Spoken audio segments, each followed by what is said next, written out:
اعوذ باللہ من الشیطان الرجیم بسم اللہ الرحمن الرحیم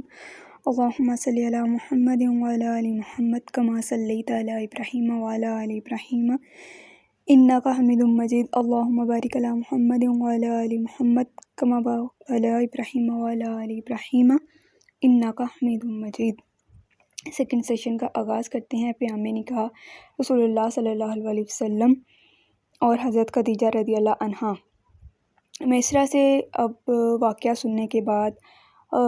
اپنے چچا زاد بھائی ورقہ کی تصدیق کے بعد سیدہ خدیجہ رضی اللہ عنہا کے دل میں آپ صلی اللہ علیہ وسلم کے لیے حسن اخلاق، عظمت اور جلالت کا یقین جو ہے وہ بہت زیادہ پختہ ہو گیا۔ اس میں تو کوئی شک نہیں تھا۔ آپ علیہ الصلوۃ والسلام کی صفات، ایمانداری، لیڈرشپ، آپ علیہ الصلوۃ والسلام کے اخلاق، تجارت سبھی کو معلوم تھا اور مشہور تھے، لیکن حضرت سیدہ خدیجہ رضی اللہ عنہا کے دل میں آپ علیہ الصلوۃ والسلام کے لیے عظمت اور جلالت اور بڑھ گئی۔ آپ رضی اللہ عنہا نے فیصلہ کیا کہ جب قافلہ جو ہے نا وہ شام سے واپس آئے گا نا، تو انہوں نے اس قافلے کی واپسی کے 3 مہینے بعد اپنی جو سہیلی نفیسہ تھی نا بنت امیہ، ان کو جو ہے آپ علیہ الصلوۃ والسلام کے گھر بھیجا تاکہ آپ علیہ الصلوۃ والسلام سے رضامندی پوچھیں۔ یا انسان کہتا ہے نا کہ مجھے آئیڈیا ہو کہ کس طرح سے وہ پسند کریں گے مجھے یا نہیں کریں گے۔ اور مین پوائنٹ اس میں یہ ہے کہ اگر کسی فیمیل کو اس طرح کوئی رشتہ پسند آئے، ٹھیک ہے، تو فرسٹلی تو یہ ہوتا ہے کہ جو آپ کا سب سے قریبی آپ کا رازدار ہوتا ہے، ٹھیک ہے، کیونکہ اس ٹائم حضرت خدیجہ رضی اللہ عنہا کے والد اور والدہ دونوں وفات پا چکے تھے، اور ان کی جو رازدار اور قریبی ان کے ٹائم میں ان کے لیے تھیں اس وقت میں، تو ان کی جو بہترین سہیلی نفیسہ تھیں۔ اس وجہ سے آپ رضی اللہ عنہا نے اپنا جو پیغام ہے ان کے ذریعے سے بھیجا۔ اور دوستوں پر بھی یقین انسان تب کر سکتا ہے جب اسے پتہ ہو کہ یہ میری ایمانی ساتھی ہیں اور یہ میرا راز جو ہے وہ فاش نہیں کرے گی، یا پھر اس میں رکاوٹ یا غلط طریقے سے نہیں اس کو دیکھے گی یا اس کو نیگیٹیوٹی کے پہلو میں نہیں لے گی، ٹھیک ہے۔ بہتر یہی ہوتا ہے جو آپ کا قریبی ہوتا ہے نا، سب سے قریبی جو آپ کو پتہ ہے انڈرسٹینڈ کرے گا آپ کو، تو اس کو بتانا چاہیے۔ اور یہ ایمان کے دائرے میں، حیا کے دائرے میں بھی یہ چیز آتی ہے۔ خود سے اس طرح جو ہے وہ نہیں کرنا چاہیے، لائک ایک دوسرے کو ملیں یا پھر اپنا سب کچھ آبزرو کریں، تو یہ اخلاقی پہلو سے اور اسلام کے تہذیبی دائرے میں یہ چیزیں نہیں آتی، ٹھیک ہے۔ پھر کیا ہوتا ہے، کچھ روایات میں ایسے آتا ہے کہ حضرت خدیجہ نے خود آپ علیہ الصلوۃ والسلام کو جو ہے وہ نکاح کا پیغام بھیجا تھا، اور کچھ روایات میں آتا ہے کہ آپ نے اپنی جو سہیلی نفیسہ ہے نا ان کے ذریعے سے بھیجا تھا۔ لیکن جو زیادہ اوتھینٹک ہے وہ یہی ملتا ہے کہ جتنی بکس ابھی تک میں نے پڑھی ہیں، ٹھیک ہے، یہ کوئی ایک بک نہیں، لیکن آپ کو 3-4 بکس کا جو کنکلوژن ہے وہ آپ کو بتاتی ہوں لیکچر میں نا۔ تو آپ کی جو فرینڈ نفیسہ ہوتی ہیں نا بنت امیہ، آپ کے ذریعے سے پیغام بھیجا گیا تھا۔ پھر یہ بھی روایت میں آتا ہے، کچھ بکس میں یہ بھی میں نے پڑھا ہے کہ جو آپ کی پھوپھو صفیہ ہے نا، جب یعنی آپ کی جو فرینڈ نفیسہ ہے وہ آپ علیہ الصلوۃ والسلام کو، ابھی میں آپ کو واقعہ بتاتی ہوں نا، یعنی پوچھ کے اور رضامندی ایکسیپٹ کر کے چلے جاتی ہیں نا، اس کے بعد پھر آپ صلی اللہ علیہ وآلہ وسلم اپنی جو پھوپھی صفیہ رضی اللہ عنہا ہے نا ان کو حضرت خدیجہ رضی اللہ عنہا کے گھر بھیجتے ہیں پیغام نکاح کے لیے، ٹھیک ہے۔ یعنی کہ ادھر سے ان کی جو ہے وہ فرینڈ نے آ کر رضامندی لی، اس کے بعد ایک جو اوتھینٹک وے تھا، آپ علیہ الصلوۃ والسلام نے اپنی پھوپھو جان کو بھیجا۔ کچھ بکس میں اس طرح سے لکھنے میں آیا ہے، اور یہ زیادہ اوتھینٹک چیز ہے۔ اور تہذیبی پہلو سے بھی دیکھا جائے تو ایک تہذیبی دائرے میں یہ ساری چیزیں آتی ہیں۔ اس دور میں نا یہ ہوتا تھا کہ جو عرب کا معاشرتی کہہ لیں کہ انوائرمنٹ تھا نا، اس میں عورت اگر اپنا پیغام نکاح بھیجتی تھی، اسلامکلی بھی یہ جائز ہے، تو یہ کوئی جو ہے وہ تعجب والی بات نہیں تھی، جیسے آج کل ہمارے معاشرے میں اس کو بہت ڈیگریٹیو اور کہہ لیں کہ غلط نظریے سے دیکھا جاتا ہے، لائک کہ ہم نے اسلام کے کانسیپٹس کو غلط کر لیا نا۔ ہم یہ چاہتے ہیں اور ہم یہ کہتے ہیں کہ اگر کوئی عورت اپنا پیغام نکاح بھجواتی ہے گھر میں سے کسی کے ہاتھ، خود تو نہیں، یہاں پہ حضرت خدیجہ رضی اللہ عنہا خود تو نہیں گئی نا حضرت محمد مصطفیٰ صلی اللہ علیہ وسلم کے پاس، بلکہ آپ نے اپنی جو ہے وہ سہیلی یا جو آپ کا قریبی رفیق ہے اس کے ذریعے سے اپنا پیغام نکاح پہنچایا۔ اسی طرح اگر آج کے معاشرے میں کوئی فیمیل ایسے کرتی ہے تو بالکل اس کو الاؤ ہے، لیکن یہ کہ تہذیب کے دائرے میں، اسلام کے دائرے میں رہتے ہوئے آپ کچھ بھی کریں وہ جائز ہے، اسلام آپ کو اس چیز سے منع نہیں کرتا۔ اب آپ علیہ السلام جو ہے حضرت آمنہ رضی اللہ عنہا، آپ صلی اللہ علیہ وآلہ وسلم کی والدہ محترمہ صدیقہ طیبہ، جب جو ہے آپ علیہ السلام کے والد محترم حضرت عبداللہ جو بیمار تھے نا، تو آپ علیہ السلام کی جب پیدائش ہوئی تو 2 مہینے بعد آپ علیہ السلام کے والد کی وفات کے 2 مہینے بعد آپ علیہ السلام کی پیدائش ہوئی۔ چونکہ حضرت جو ہے فاطمہ رضی اللہ عنہا پریگننٹ تو پہلے سے تھیں، لیکن جو برتھ ہے وہ آپ کے فادر کی ڈیتھ کے 2 منتھ بعد ہوئی۔ تو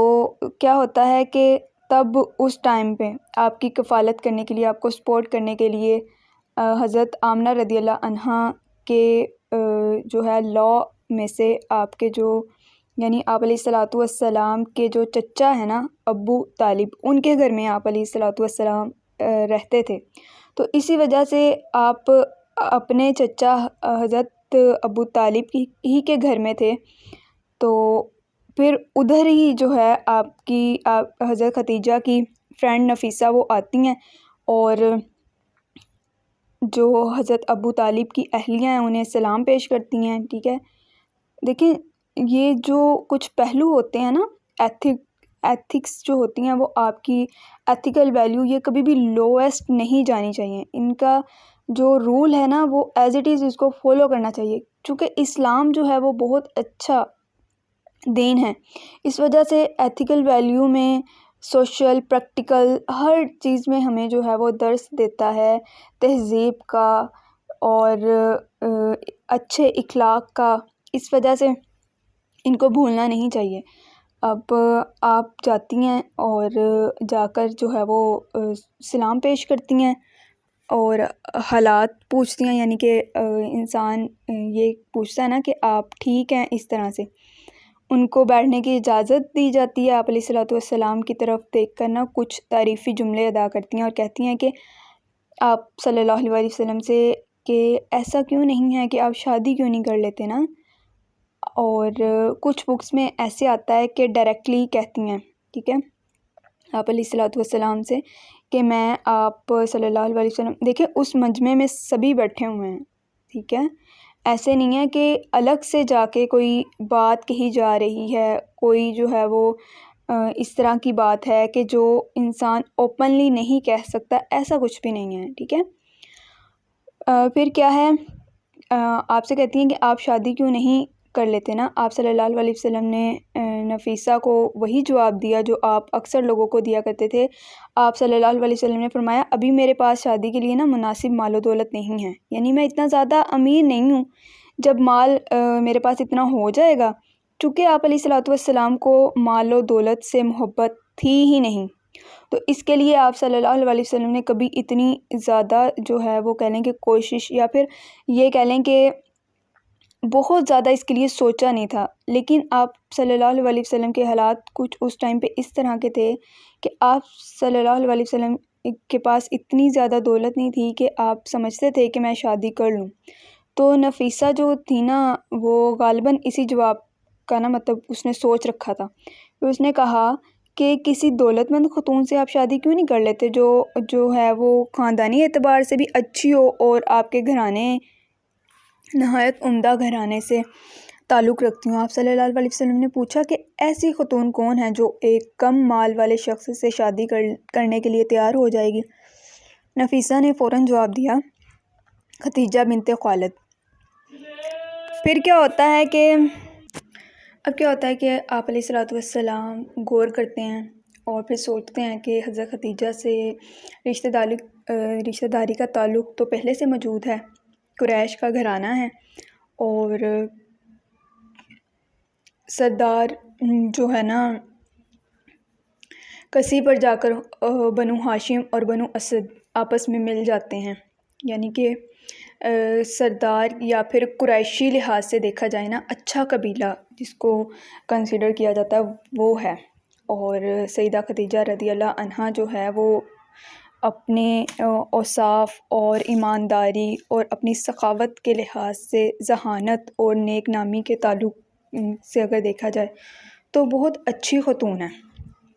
تو اور باقی یہ کہ ظاہری خوبصورتی اور ان کی مال و دولت یہ آپ صلی اللہ علیہ وسلم کے لیے معنی نہیں رکھتی تھی. تو ظاہری خوبصورتی بھی ایک لحاظ سے یہ دیکھا جائے کہ خوبصورتی کی بنا پر زیادہ عمل کرتی ہے. تو آپ علیہ الصلوۃ والسلام نے جو ہے اس کے لیے مطلب خود کو کنسیڈر کر لیا کہ ٹھیک ہے، خوش ہوئے. سیرت نگاروں نے نا اس شادی کے حوالے سے ایسے لکھا ہے کہ آپ علیہ الصلوۃ والسلام نے خود بھی سیدہ خدیجہ کو شادی کا پیغام بھیجا. یعنی کچھ بکس میں اس طرح سے بھی لکھا ہے لیکن اوتھینٹسٹی نہیں ہے نا اس چیز میں. اور اگر اس طرح بھی کیا جائے تو اس میں کوئی غلط بات نہیں ہے، لیکن شریعتاً اسلام کے دائرے میں رہتے ہوئے، ٹھیک ہے، جو شرعی حدود ہیں وہ. اس وقت حضرت خدیجہ رضی اللہ عنہا کے والد خویلد جو ہے وہ وفات پا چکے تھے، البتہ چچا عمر بن اسد زندہ تھے. جب شادی کی بات طے ہوئی نا تو حضرت خدیجہ کی طرف سے بھی ولی وہی بنے تھے، اور جب ان کو اس رشتے کا بتایا گیا وہ بھی بہت خوش ہوئے، خوشی کا اظہار کیا آپ علیہ الصلوۃ والسلام کے لیے. حضرت خدیجہ اور آپ علیہ الصلوۃ والسلام دونوں کی نکاح کے لیے. اور اللہ کے رسول صلی اللہ علیہ وسلم نے جب اپنے چچا کو یہ فیصلہ بتایا نا تو انہوں نے بھی بہت زیادہ خوشی کا اظہار کیا کہ بنو ہاشم کے لوگ خوشی خوشی جو ہے وہ پھر سیدہ خدیجہ کے گھر روانہ ہوئے. اور جو مخصوص اور نمایاں شخصیات تھی نا آپ صلی اللہ علیہ وسلم کے چچا سیدنا حمزہ تھے، سیدنا عباس رضی اللہ عنہ، اور سردار ابو طالب بھی شامل تھے. سیدہ خدیجہ کے خاندان کے جو افراد تھے ان میں ورقہ بن نوفل، سیدہ خدیجہ رضی اللہ عنہا کے چچا عمر بن اسد اور بھائی عمر بن خویلد، بھتیجا حکیم بن حزام اور خاندان کی بعض خواتین شامل تھیں. اور بعض روایات میں یہ بھی کہا جاتا ہے کہ سیدنا ابو صدیق رضی اللہ عنہ بھی اس مبارک موقع پر شامل تھے. ریزڈ اے بگ کوسچن، میرے سے کچھ اسٹوڈنٹ پوچھتے ہیں جب میں سیشن دیتی ہوں لائیو کہ میم شادی جو ہے وہ ہم اپنی پسند سے کر سکتے ہیں، اور کچھ کا مجھے ان باکس میں اسٹوڈنٹ کے کوسچنس آتے ہیں کہ ایسے ہو سکتا ہے کہ ہم جو ہے وہ اپنی پسند کو ظاہر کریں تو ہمارے گھر والے مان جائیں. اور کچھ اسٹوڈنٹ کے یہ کوسچن آئے ہیں کہ ہم نے اپنی پسند کو ظاہر کیا لیکن ہمارے گھر والوں نے اس پر جو ہے وہ امپیکٹ بہت برا. موسٹلی مسئلہ پیرنٹس میں سے یا تو فادر کی طرف سے ہوتا ہے یا مدر کی طرف سے، اگر ان دونوں کی طرف سے ٹھیک ہو تو بھائیوں کی طرف سے ہوتا ہے، ٹھیک ہے. اگر ہم اسلامکلی اس پہلو کو دیکھیں تو ہم نے ابھی ڈسکس کیا حضرت خدیجہ رضی اللہ عنہا کی محبت آپ علیہ الصلوۃ والسلام کے لیے. آپ علیہ الصلوۃ والسلام نے کس چیز کو حضرت خدیجہ کے لیے پسند فرمایا، ٹھیک ہے. اسلامکلی فرسٹ تو میں آپ کو کلیئر کر دوں، اسلامکلی اگر آپ کسی رشتے کو پسند کرتی ہیں دینی لحاظ سے آپ کو پتہ ہے کہ یہ میرا سپورٹیو ہوگا، دنیا میں بھی مجھے سپورٹ دے گا،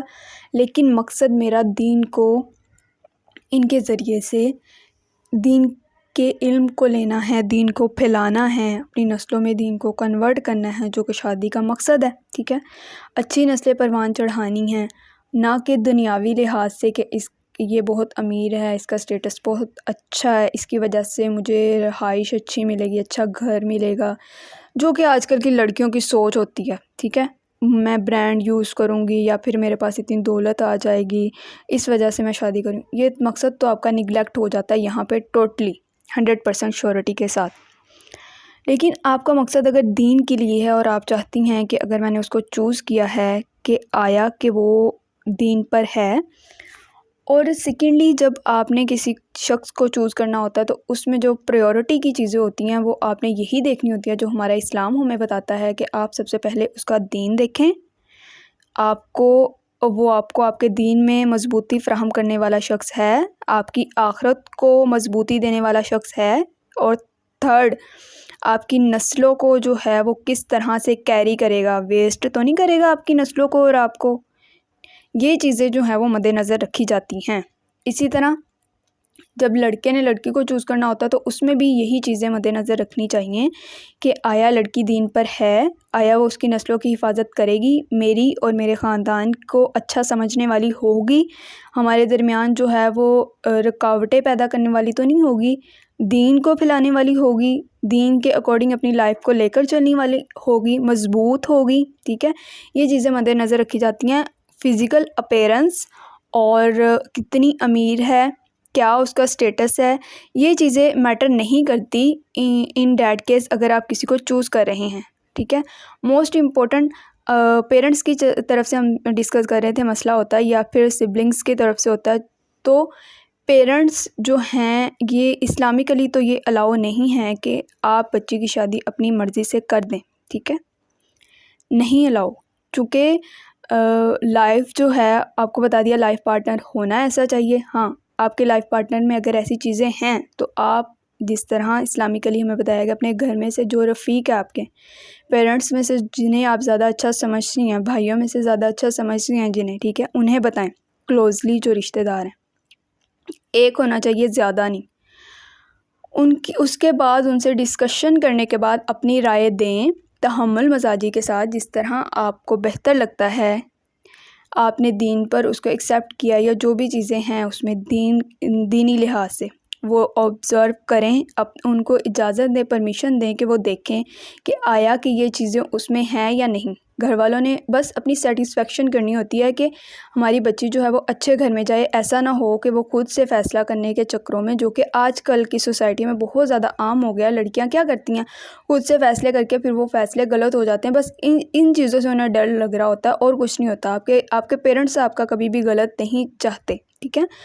یہ چیز ہوتی ہے، ان کو کلیریفائی کریں، ان کو بتا دیں. ٹھیک ہے، ان کو کلیریفائی کرنے دیں. جب وہ کلیریفائی کر دیں کہ ہاں جی اس طرح سے ٹھیک ہے تو کوئی بات نہیں. ٹھیک ہے، اگر ٹھیک ہے تو ایز اٹ از ہو جانا چاہیے. صحیح. اور سیکنڈ، اب ہم مزید بھی ڈسکس کریں گے ڈیپلی کہ نکاح کی تقریبات میں کیا چیزیں ہونی چاہیے. اور یہ جو ہماری اتنی زیادہ کہہ لیں کہ ہم نے سیٹ اپ سا بنایا ہوتا ہے، جہیز بہت زیادہ اور جو ہے وہ فنکشنز بہت زیادہ، یہ چیزیں اسلام میں میٹر نہیں کرتی. اور نہ اسلام سے آپ کو کہیں بھی جتنی بھی صحابیات رضی اللہ عنہم کا ہم ڈسکس کریں گے نا، آپ کو کسی میں بھی یہ چیز دیکھنے کو نہیں ملے گی کہ یہ چیزیں جو ہیں وہ فنکشنز ہوتے ہیں اور جی اتنی تقریبات ہوتی ہیں، یہ وہ کچھ بھی نہیں ہوتا. ٹھیک ہے، جس طرح سے اسلام ہمیں جس چیز کی تعلیم دیتا ہے وہ چیزیں آپ نے اپنے گھر میں، اگر آپ چاہتے ہیں کہ ایک اچھا گھر آپ کا پروان چڑھے، ایک اچھی سوسائٹی آپ کے نام سے بنے. ٹھیک ہے، کیونکہ عورت تو نسلیں پروان چڑھاتی ہیں نا، تو اس وجہ سے آپ نے خود اپنے گھر والوں کو یہ چیز کہنی ہے کہ میں اس چیز کو الاؤ کرتی ہوں، تو ایز اٹ از میرے لیے اسلامکلی یہ چیز ہونی چاہیے. ہاں، آپ کا سمجھانے کا انداز میٹر کرتا ہے، آپ کا منانے کا انداز میٹر کرتا ہے. جب اسلام کی بات آتی ہے نا تو یہ چیز پھر آپ کو کرنی پڑتی ہے. ٹھیک ہے، نیکسٹ موو آن کرتے ہیں. اب مجلس نکاح کا جو ہے وہ کس طرح سے ہوتی ہے، خطبہ کون کون دیتا ہے، یہ دیکھتے ہیں. نکاح کی مجلس میں نا سردار ابو طالب نے بہت خوبصورت خطبہ کیا نبی علیہ الصلوۃ والسلام اور حضرت خدیجہ کے نکاح پہ. انہوں نے نا اس میں اللہ تعالیٰ کا شکر ادا کیا جس نے انہیں جو ہے وہ ابراہیم علیہ الصلوۃ والسلام کی اولاد میں سے پیدا کیا. ابھی جو ہے وہ نبی علیہ الصلوۃ والسلام پر وحی کا نزول نہیں ہوا، اس سے پہلے ٹھیک ہے، اور بیت اللہ کی تولید کا شرف بخشا۔ پھر انہوں نے اپنے پیارے بھتیجے محمد مصطفیٰ بن عبداللہ رضی اللہ عنہ کی تعریف کرتے ہوئے ان کے فضل، حکم، ایمانت، دیانت، شرافت اور عقل اور فراست کا ذکر کیا۔ پھر ان کا کہنا تھا کہ محمد صلی اللہ علیہ وآلہ وسلم بن عبداللہ رضی اللہ عنہ کہ اگرچہ میرے اس بھتیجے کے پاس مال و دولت تو زیادہ نہیں ہے، مگر اس دولت کا کیا، وہ تو ڈھلتی جائے گی نا، ڈھلتا سایہ ہے۔ اس کے بعد انہوں نے جو ہے وہ مہر کا اعلان کیا۔ اس طرح ان کے تعریفی جملے کہنے کے بعد نا جب وہ بیٹھے تو ورقہ بن نوفل جو تھے نا وہ کھڑے ہوئے۔ ایک روایت کے مطابق یہ ہے کہ جو ورقہ بن نوفل ہے نا، انہوں نے ہی نکاح پڑھایا تھا۔ انہوں نے پھر جو ہے وہ بنو ہاشم کے فضل و شرف اور کرم اور ثقافت کا اعتراف کیا، اور پھر انہوں نے جو ہے وہ مہر جو ہے نا مقرر پر اس مبارکباد جوڑے کو مبارکباد پیش کی، چونکہ وہ اب رشتہ ازدواج میں منسلک ہو گئے اس وجہ سے۔ اب مہر کی جو مقدار ہے نا، مقدار یہ بھی میٹر کرتی ہے۔ کچھ فیمیل ہوتی ہیں جو کہتی ہیں کہ ہم نے مہر نہیں لینا، تو مہر ضروری ہے، اسلام میں اس چیز کا حق ہے، لینا ہے آپ نے، ٹھیک ہے، کیونکہ اسلام نے کہا ہے۔ اور اس کی مقدار جو تھی نا وہ 20 اونٹ تھی۔ نکاح جب ہو تو مہر کم از کم اس کی مقدار جو ہے وہ کتنی ہونی چاہیے، 100 درہم تک ہونی چاہیے۔ بعض روایات میں آتا ہے کہ 100 درہم دیے، اور بعض روایات میں آتا ہے کہ 20 اونٹ دیے، ٹھیک ہے۔ اسی طرح زیادہ تر بکس جو ہے نا اس میں یہی مینشن ہے کہ مہر جو ہے نا یہ 20 اونٹ دیا تھا، ٹھیک ہے۔ اور شادی کے وقت حضرت سیدہ خدیجہ رضی اللہ عنہا کی عمر مبارک جو تھی وہ 40 برس تھی، آپ علیہ الصلوۃ والسلام کی عمر 25 برس تھی۔ اس میں کتنا باریکی والا پوائنٹ ہے، لڑکے جو ہوتے ہیں نا وہ مینشن کرتے ہیں کہ نہیں ہمیں جو ہے وہ اس طرح کا حلیہ چاہیے، اتنی پیاری چاہیے، یہ کلر چاہیے، ٹھیک ہے، یہ ٹیکسچر چاہیے اس کا۔ یقین کریں یہ اسلامی معاشرہ ہے، ٹھیک ہے، یہ اسلامی سوچ ہے آپ کا گیٹ اپ، آپ کی سوچ جب اسلامی نہیں ہوتی نا تو وہ پھر آپ کا جو مقصد ہوتا ہے نا نکاح اور شادی کا وہ تو پورا ہی نہیں ہوتا۔ جب مقصد پورا نہیں ہوا تو پھر مجھے یہ بتائیں کہ پھر شادی کیوں کی آپ نے، ٹھیک ہے۔ اور آپ صرف اپنے فزیکل ٹچ کے لیے، جسمانی ٹچ کے لیے شادی کر رہے ہیں، تو یہ جو ہے نا یہ جو آپ اپنے نفس کو تسلی دے رہے ہیں، نفس کی تسکین سے جو ہے کبھی بھی اس انسان اپنے دین کو حاصل نہیں کر سکتا۔ دین کے لیے جو جدوجہد کرنی ہے، جو اللہ رب العزت نے آپ کو مقصد دیا وہ تو آپ پورا نہیں کر سکتے صرف نفس کی ہر ٹائم تسکین سے۔ ہاں کچھ جو ہیں وہ اللہ کی طرف سے آپ نفس انسان میں ہوتا ہے، لیکن اگر نفس آپ کی خواہش بن جائے تو وہ آپ کو گرا دیتا ہے۔ لیکن اگر آپ نفس کو صرف اپنی ضرورت کے مطابق پورا کر رہے ہیں تو وہ ایک اسلام کے دائرے میں آ جاتی ہے چیز۔ تو یہ جو سٹیٹس ہوتی ہیں، یہ جو سوچ ہوتی ہے، یہ اسلامکلی ایگزسٹ نہیں کرتی، ٹھیک ہے، یہ اپنی معاشرے کے بنائے ہوئے رولز ہیں۔ نبی علیہ الصلوۃ والسلام نے حضرت خدیجہ رضی اللہ عنہا کا نہ تو مال و دولت دیکھا، نہ آپ کی عمر اس ٹائم پہ دیکھی۔ جو چیز دیکھنے کی تھی وہ آپ کا گھرانہ مذہبی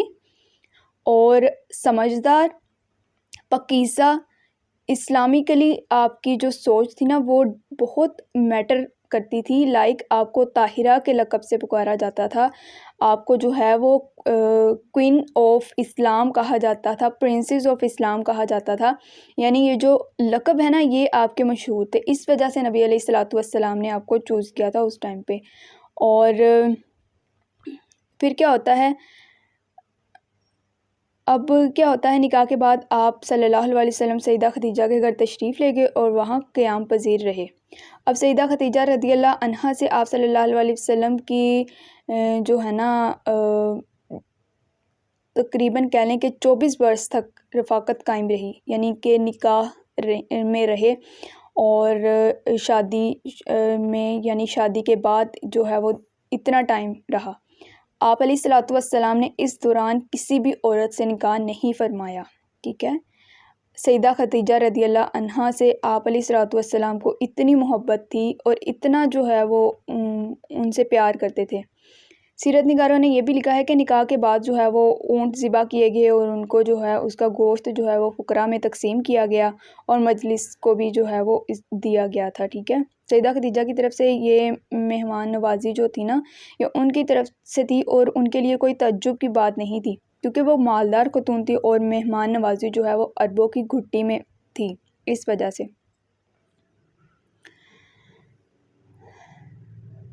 اب کچھ لوگ یہ بھی لکھتے ہیں کہ آپ علیہ الصلوۃ والسلام کے نکاح میں آپ کی رضائی والدہ سیدہ حلیمہ سعدیہ رضی اللہ عنہا بھی تشریف لائی تھی، تو جب وہ آپ لوٹنے لگی تھی تو آپ علیہ الصلوۃ والسلام کے جوڑے کو انہوں نے بہت زیادہ دعائیں دیں، ٹھیک ہے، اور آپ صلی اللہ علیہ وسلم اور سیدہ خدیجہ رضی اللہ عنہا آپ نے جو ہے وہ آپ صلی اللہ علیہ وسلم کی رضائی والدہ کو 40 بکریوں کا تحفہ بھی دیا تھا۔ یہ بک میں لکھنے کو نا ہمیں دیکھنے کو ملتا ہے۔ اب چونکہ مکی زندگی ہے آپ علیہ الصلوۃ والسلام کی، تو اب مکی معاشرے میں جو ہے یہ ایک نیا گھر بن گیا۔ کائنات کے سب سے افضل اور اعلیٰ گھرانوں میں سے یتیموں، بیواؤں، مسکینوں کے ساتھ حسن سلوک اور رشتہ داری کا جو کہہ لیں کہ جس کا بہت زیادہ خاص خیال رکھا جاتا تھا، وہ آپ علیہ الصلوۃ والسلام کا گھر تھا۔ ایک نئے گھر کا اضافہ ہو چکا تھا اب مکی شہر میں، جو کہ کائنات کا بہت اچھا امن، سکون، چین اور اطمینان کا تب دورہ تھا اور سب سے افضل گھر مانا جاتا تھا۔ اللہ نے جو ہے وہ انہیں مال و دولت سے بھی نوازا تھا، مگر انہیں ہر وقت اپنے لوگوں کی، یعنی کہ جو ارد گرد کے لوگ ہوتے تھے نا، ان کی فکر رہتی تھی اور ان کی مدد بھی کیا کرتے تھے، یعنی کہ یتیموں کی، بیواؤں کی، مسکینوں کی مدد کرتے تھے، ان کے ساتھ سلوک کرتے تھے۔ میں نے آپ کو سٹارٹنگ کے سیشن میں بتایا کہ مال و دولت کا حصول جو ہے وہ اللہ کی راہ میں ہو تو یہ آپ کے لیے کیا ہے؟ نیکی ہے، یہ آپ کے لیے ریوارڈ ہے آخرت کا۔ اور اس گھر میں 2 بچے بھی پرورش پا رہے تھے، ان میں سے سیدہ خدیجہ کے پہلے خاوند کی ایک بیٹی ہند بنت عتیق اور دوسرے خاوند سے ایک بیٹا ہند بن ابی حالہ تھے، ٹھیک ہے۔ اسی وجہ سے سیدہ خدیجہ رضی اللہ عنہا کی کنیت جو ہے وہ ام ہند تھی۔ یہ بچے اللہ کے رسول کے ربیب تھے۔ اب دیکھیں ہمارے معاشرے کا جو اصول ہے، شادی ہوتی ہے اگر عورت کے بعد پہلے سے بچے ہوتے ہیں نا، تو کہا جاتا ہے کہ آپ ان بچوں کو چھوڑ کر آئیں۔ اگر خاوند کے بعد پاس ہوتے ہیں تو پھر عورت سے کہا جاتا ہے کہ آپ نے ان کی پرورش کرنی ہے۔ تو ایک اچھا اصول ہے، کریں عورت جو ہے وہ ان کو اپنے بچوں کی طرح سمجھے۔ اور ادھر سے بھی ایسے ہی ہونا چاہیے، اگر فیمیل کے پاس بچے ہیں تو اسلامکلی اپنے سٹرکچر کو، اپنی سوچ کو اس طرح سے اپنے بچوں میں آپ نے کنورٹ کرنا ہے۔ اب دیکھیں آپ جو فیمیل لیڈی سن رہی ہیں، آپ نے تو اپنے بچے کی پرورش اس طرح سے کرنی ہے نا کہ اسے پتہ ہو کہ اسلامی اصولوں میں سے یہ چیز ہے، ٹھیک ہے۔ لیکن ایز اے میل اگر دیکھا جائے تو میل کو بھی یہ ہونا چاہیے کہ جو عورت پہلے سے اگر اس کے پاس بچے ہیں، بیوہ ہو گئی ہے، اس کی شادی دوسری ہوئی ہے، تو ان کو ایکسیپٹ کرے، ایز اے فادر ایکسیپٹ کرے۔ یہ اسلام ہمارا کہتا ہے، ہمارا اسلام تو یہ بھی کہتا ہے کہ کوئی درد مند ہے، کوئی ضرورت مند ہے، اس کے پیرنٹس نہیں ہیں، آپ ان کو بھی اپنے بچوں سے بڑھ کر پیار کرو۔ تو یہ چیز جو ہے وہ ہمارے معاشرے میں نگلیکٹ کیوں کی جاتی ہے؟ آئی ڈونٹ نو، لیکن اس چیز کو نگلیکٹ نہیں کرنا، چونکہ اسلام ہمیں اس چیز کی تعلیمات نہیں دیتا۔ اب نبی علیہ الصلوۃ والسلام نے ہمیں زندگی گزارنے کا طریقہ بتایا، آپ سے بڑھ کر تو اس دنیا میں کوئی شخص نہیں، کوئی ذات نہیں جو ہمیں جو ہے وہ اللہ کے اصولوں کے مطابق زندگی گزارنے کا طریقہ بتائے۔ تو آپ علیہ الصلوۃ والسلام نے جب ایکسیپٹ کیا تو ہم میں سے کیا ہر معاشرے میں رہنے والا شخص یا ہر فرد جو کہتا ہے یہ الاؤ نہیں، تو وہ نعوذ باللہ آپ علیہ الصلوۃ والسلام سے پڑھ گیا۔ تو یہاں پر اسلام جو ہے، اسلام کا دائرہ کہاں پر جاتا ہے ہمارے معاشرے کا یا ہماری سوچ کا یا ہماری ماؤں کی سوچوں کا، جب وہ اپنے بچوں کو یہ تعلیمات نہیں دیتی۔ تو اس چیز کو اپنی لائف میں آئیڈینٹیفائی کریں، ٹھیک ہے۔ شادی کے بعد اب کیا ہوتا ہے کہ جلد ہی سیدہ خدیجہ رضی اللہ عنہا کے آنگن میں ایک پھول کھلا، ٹھیک ہے، اور آپ کے ہاں جو ہے وہ بیٹے کی پیدائش ہوتی ہے۔ آپ کے بیٹے کا نام حضرت قاسم رضی اللہ عنہ رکھا جاتا ہے۔ انہی کی وجہ سے مکہ مکرمہ میں محمد مصطفیٰ صلی اللہ علیہ وسلم کو ابو القاسم کی کنیت سے پکارا جانے لگا۔ ابھی جو ہے وہ حضرت قاسم چھوٹے ہی تھے کہ یہ پھول مرجھا گیا، یعنی کہ جلدی ہی ڈیتھ ہو گئی تھی نا حضرت قاسم رضی اللہ عنہ کی۔ اب سیرت نگاروں کے مطابق نا انہوں نے ابھی جیسے کہتے تھے بچے نے ابھی چلنا ہی شروع کیا تھا، لگ بھگ ان کی ایج اتنی زیادہ نہیں تھی. عموماً بچے 1 سال کی عمر میں یا 1.5 سال کی عمر میں چلنا شروع کر دیتے ہیں، تبھی ان کی جو ہے وہ کہہ لیں کہ ڈیتھ ہو گئی. اور حضرت ختیجہ کو آپ علیہ الصلوۃ والسلام کو اپنے بیٹے ابو قاسم سے بہت زیادہ محبت تھی، حضرت قاسم سے، اور اتنا زیادہ ڈیپلی جو ہے وہ اس پر ڈسکشن نہیں ہوئی ہماری، مطلب دیکھنے کو نہیں ملتا حضرت قاسم رضی اللہ عنہ کے بارے میں. تو اس وجہ سے پھر یہ کیا ہوتا ہے کہ یہ ٹائم گزر جاتا ہے، جو مشکلات کا ٹائم تھا. ظاہری سی بات ہے اولاد کی جو تکلیف ہوتی ہے پیرنٹ سے بڑھ کر اس کو کون زیادہ فیل کر سکتا ہے، ٹھیک ہے. اور سیدہ ختیجہ رضی اللہ عنہ کو بھی چونکہ ان سے بہت زیادہ محبت تھی تو اس وجہ سے انہیں بھی غم ہوتا ہے. پھر کیا ہوتا ہے کہ حضرت قاسم کی وفات کے بعد کچھ برسوں بعد جو ٹائم بائی ٹائم حضرت ختیجہ رضی اللہ عنہ کے ہاں 4 بیٹے ہوتے ہیں، ٹھیک ہے، اور 4 بیٹیاں ہوتی ہیں جن میں سیدہ زینب، سیدہ رقیہ، سیدہ ام کلثوم اور سیدہ فاطمہ، اور ایک بیٹا جو ہے وہ عبداللہ، یہ جن کا لقب طیب اور طاہر تھا، ٹھیک ہے. اب سیدہ ختیجہ رضی اللہ عنہ کی تمام اولاد کی جو دائیاں تھیں نا وہ سلمہ تھیں، ٹھیک ہے. اور سیدہ ختیجہ کا نا یہ معمول تھا کہ اپنے بچوں کو، چونکہ عرب کے معاشرے میں تب یہ مشہور تھا کہ دائیہ جو ہے نا وہ ضرور رکھی جاتی تھی دودھ پلانے کے لیے نا بچے کو. اور حضرت سیدہ ختیجہ رضی اللہ عنہ کا یہ اصول ہوتا تھا کہ پیدائش سے قبل جو ہے نا دائیہ کو تیار کر لیتی ہوتی تھی، ٹھیک ہے. تو یہ بھی ایک اصول ہے کہ لائک پریگنینسی سے پہلے فیمیل کو اپنی ساری چیزیں خود کو بھی پریپیئر کرنا ہے اور ساتھ ساتھ جو ایٹ ٹائم اس کو ضرورت ہے جن چیزوں کی ان کے لیے بھی جو ہے وہ پریپریشن پہلے سے رکھنی ہے، اپنے مائنڈ کو بھی پریپیئر کرنا ہے، اور اسی طرح جن سے آپ نے ڈلیوری کروانی ہے ان کو بھی پریپیئر کرنا ہے، ٹھیک ہے. اپنا چیک